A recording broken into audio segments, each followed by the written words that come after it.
Oke, Assalamualaikum warahmatullahi wabarakatuh. Perkenalkan, nama saya Muhammad Ilham Mahdi dengan NIM 20241010208 dari kelas Data Mining C. Nah, di sini saya akan menjelaskan tentang modul 2, yaitu eksplorasi data menggunakan Matplotlib. Kita langsung ke modulnya aja. Oke, kita langsung menuju ke tugasnya aja, karena di sini saya akan membahas tentang pengerjaan tugasnya. Oke, ini tugasnya. Oke, di sini ada gambar bunga ya, dan dengan petunjuk petal dan sepal, yaitu petal adalah mahkota dan sepal adalah kelopaknya. Langsung ke tugas yang pertama. Jelaskan makna dataset. Jelaskan pula makna data training dan data testing. Di sini saya sudah menjawab. Dataset itu sebuah himpunan data yang berasal dari informasi masa-masa lalu dan dikelola menjadi sebuah informasi baru. Oke. Kemudian data training itu adalah data yang digunakan untuk melatih algoritma. Sedangkan data testing dipakai untuk mengetahui performa algoritma yang sudah dilatih sebelumnya. Oke, kita langsung ke nomor 2 aja. Di sini ada soal yang jelaskan proses penyusunan dataset. Oke. Di sini ada tahap agregasi, ada tahap sampling, ada tahap dimensionality, ada tahap feature subset collection, terus ada tahap discretization, ada binarization, kemudian ada atribut. Oke, agregasi. Agregasi yaitu penggabungan beberapa atribut data menjadi sebuah atribut. Kemudian sampling. Sampling yaitu pengambilan sebagian data yang mewakili keseluruhan populasi. Kemudian dimensionality reduction yaitu pengurangan jumlah atribut. Dan feature subset collection yaitu cara lain mengurangi dimensi dari kata. Kemudian discretization and binarization. Discretization adalah transformasi atribut kontinu menjadi atribut kategorikal. Dan binarization adalah transformasi atribut kontinu maupun diskrit menjadi atribut biner. Serta F, atribut transformation, yaitu sebuah fungsi untuk memetakan sebuah rangkaian nilai dari atribut tertentu ke satu set nilai pengganti baru. Oke, itu dari jawaban nomor 2. Langsung ke nomor 3 aja. Di sini ada soal lagi. Jelaskan makna atribut dataset iris. Jelaskan pula makna kelas dataset iris. Oke, saya sudah menjawabnya. Ini nomor 3, yaitu pada dataset iris terdapat beberapa atribut, yaitu sebagai berikut. Jadi ada petal width, yaitu lebar putih bunga. Kemudian ada petal length, panjang putih bunga. Dan sepal width, lebar kelopak bunga. Dan sepal length adalah panjang kelopak bunga. Dan untuk kelasnya sendiri ada 4 kelas, yaitu setosa, ada virginica, ini virginica, ada versicolor, dan unknown atau tidak ketahui. Oke, kita langsung ke nomor 4. Masukkan dataset iris sebagai array 2D di NumPy. Pisahkan setiap kelas di array yang berbeda. Setosa, versicolor, virginica, dan unknown. Oke, langsung ke codingannya aja. Di sini kita pertama-tama kita mengimport NumPy SNP, kemudian import matplotlib.pyplot splt. Kemudian kita membuat array setosa sama dengan np array, kemudian masukkan data-data yang ada di Excel yang sudah diberikan, yaitu data-data ini. Ini ada petal width, ada petal length, sepal width, dan sepal length. Kemudian dimasukkan semua ke dalam codingan ini. Dimasukkan, terus kita membuat setosa sama dengan np.array, membuat virginica sama dengan np.array, versicolor sama dengan np.array, terus kemudian versicolor np.array. Unknown np.array. Oke, kita print, langsung kita run aja. Nah, oke. Oh, sorry, di sini agak panjang ya. Nah, ini array 2 dimensi dari setosa, yaitu dapat diketahui dengan menghitung bracket atau suku kurung siku terluarnya. Di sini kan 2 ya, berarti 2 dimensi. Kalau 3 dimensi. Oke, kita scroll ke bawah. Thanks setosa, yang ini array virginica. Kemudian di sini ada array versicolor. Kemudian di sini ada array unknown. Oke, kita langsung ke nomor selanjutnya. Itu nomor 5. Di sini ada perintah, buatlah scatter plot yang menggunakan pasangan atribut berikut pada setiap kelas, termasuk unknown. Berikan warna merah untuk setosa, hijau untuk versicolor, biru untuk virginica, dan kuning untuk unknown. Oke, di sini ada perintah lagi, sepal length dan petal width. Kemudian sepal width dan petal length, sepal length dan petal width, dan ada sepal length dan petal length. Oke, di sini maksudnya sepal width dan petal width. Ini ada kesalahan pengetikan. Kita langsung aja ke codingannya.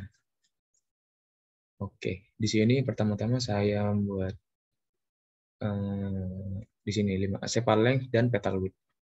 Kita deskripsikan setosa dengan A dan setosa dengan B. Oke, ini maksudnya 3, indeks ketiga. Masih lihat ke data lagi. Di sini kan petal width di sini adalah indeks ke-0, petal length indeks ke-1, sepal width indeks ke-2, dan sepal length indeks ke-3. Oke, kita permisalkan seperti itu ya. Jadi 0, 1, 2, 2, dan 3. Kita masukkan ke codingannya. Jadi misalkan seperti ini. plt.scatter yaitu A, B dengan warna merah dengan label setosa. Kemudian C dengan D, virginica, 3 dengan 0, 3, virginica dengan 0, plt, scatter, dan seterusnya. Virginica, oke. Kemudian di sini untuk font, family serif, color dark red, kemudian weight normal, dan size 16. Dengan plt title atau judul sepal length dengan sepal length dan petal width. Fontnya yaitu ya ini merujuk ke sini. Kemudian plt.legend, log atau lokasi sama dengan upper right atau sebelah kanan atas. plt x label, yaitu label yang berada di sumbu X. Di sini saya memberikan sepal width dengan font dan merujuk ke sini. Kemudian y label itu label yang berada di sumbu Y. Oke, kita langsung run aja. Nah, mungkin seperti ini. Oh, sorry, ini nggak kelihatan. Oke, coba kita ganti dulu. Ini jadi lower. Nah, oke, udah kelihatan. Nah, ini judulnya, ini sumbu Y, dan ini sumbu X. Yang ini untuk yang ini untuk 5A, yaitu sepal length dan petal width. Kita langsung lanjut aja ke sepal width dan petal length. Sama seperti yang tadi, cuma diganti indeksnya aja. Soalnya kan ditanya cuma sepal width dan petal length. Yaitu sepal width dengan indeks 2 dan petal length dengan indeks 1. Oke, kita run langsung. Nah, mungkin seperti ini. Oh, oke. Seperti ini, kita lanjut. Sama seperti yang tadi juga, kita lanjut ke sepal width dan petal width. Sama seperti yang tadi, tetapi kita cuma mengubah indeksnya. Karena sepal width adalah indeks kedua dan petal width indeks ke-0 atau yang pertama tadi. Oke, kita langsung run saja. Oke. Mungkin seperti ini. Oke, kita lanjut ke yang selanjutnya. Di sini ada 5D atau 5 yang bagian yang terakhir, yaitu sepal length dan petal length. Sama seperti yang tadi juga, di sini cuma mengganti indeksnya aja, karena sepal length itu berada di indeks ke-3 atau indeks terakhir, dan petal length ada di indeks ke-1. Coba kita run. Oke. Nah, mungkin seperti ini. Bisa dilihat terlebih dahulu. Oke. Kita lanjut ke soal selanjutnya. Di sini ada soal nomor 6. Jelaskan bagaimana karakter pengelompokan setiap kelas pada scatter plot. Oke. Nah, coba ini saya ambil contoh dari kelas versi color ya. Mungkin seperti ini. Jadi kalau apa ya? Kalau kelasnya itu scatter plotnya berjauhan gitu, jadi kita dapat mudah untuk menganalisisnya. Untuk mengelola kelasnya berdasarkan gambar yang kita dapatkan sebelumnya bahwa semakin berdekatan plot-plot ini, maka pendefinisiannya itu semakin jelek atau semakin susah kita mendefinisikannya. Oke, sebentar kita contoh, ambil dari contoh setosa. Oke, kita mungkin copy dari sini. Kita coba buat lagi. Oke. Sorry.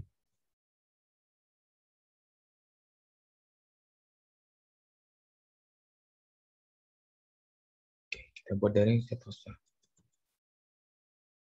Setosa. Kita ubah warnanya jadi merah karena setosa tadi berwarna merah. Oke, kita coba run dulu. Nah, mungkin kan udah kelihatan kan bedanya. Kalau yang ada scatter plot yang ada di sini itu apa ya? Kumpulannya di sini ada perkumpulan di sini ada yang kiri atas, kiri bawah dan kanan atas, kanan bawah itu kan udah terlihat jelas kan pembedanya. Jadi jaraknya agak lumayan jauh gitu. Nah, kalau di sini udah agak kelihatan perbedaannya gitu. Yang mana yang kiri atas, yang mana yang kiri bawah, yang mana yang kanan atas, yang mana yang kanan bawah. Jadi titik tengahnya itu nggak kelihatan gitu, titik perpisahannya, titik potongnya maksudnya. Oke, kita lanjut aja ke soal nomor 7. Perhatikan data yang berjenis unknown. Jelaskan bagaimana cara meramal jenis data unknown. Oke, unknown. Oke, kita balik lagi ke soal nomor 5 soalnya nggak sama sih. Nah, coba kita lihat. Nah, di sini ada unknown dengan scatter plot berwarna kuning. Di sini soalnya apa tadi? Perhatikan, jelaskan bagaimana cara meramal jenis data unknown. Di sini kan udah ada yang di titik di daerah setosa, ada yang di daerah versicolor, ada yang di daerah virginica juga. Jadi gimana meramalnya? Ketika ada unknown atau titik-titik kuning di daerah setosa, mungkin bisa jadi dan kita bisa meramalkannya itu termasuk kelas setosa juga. Kemudian sama dengan yang tadi, jika ada titik kuning atau unknown ini di daerah versicolor. Nah, mungkin kelas yang ada di sini, unknown yang ada di sini, mengikuti kelas yang versicolor. Begitu juga dengan yang virginica. Oke, kita lanjut aja ke nomor 8. Soal nomor 8. Buatlah paralel koordinat plot dari data yang berkelas setosa, versicolor, dan virginica. Berikan warna merah untuk setosa, hijau untuk versicolor, biru untuk virginica. Hint, gunakan perintah plot dan operasi slicing pada NumPy untuk mempermudah tugas Anda. Oke. Sorry.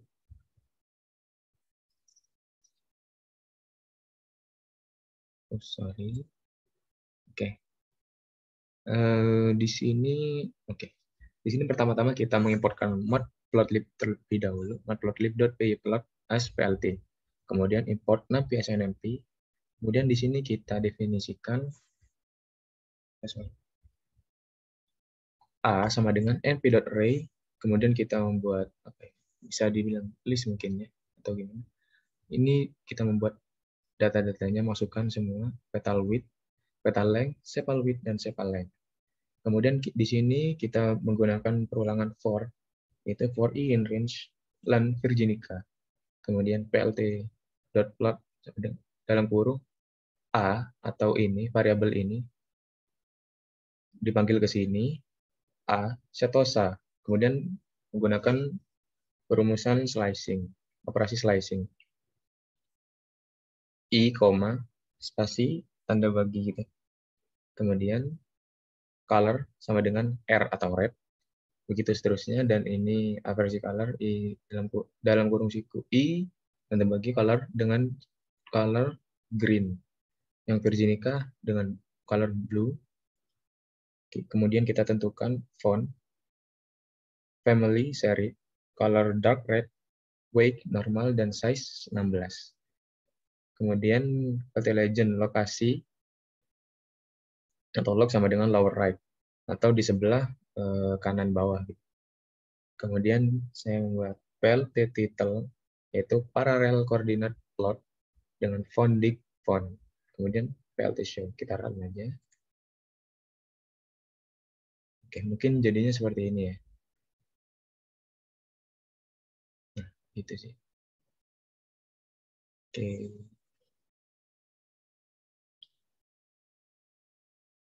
Oke, sekian presentasi dari saya. Kurang lebihnya mohon maaf. Assalamualaikum warahmatullahi wabarakatuh.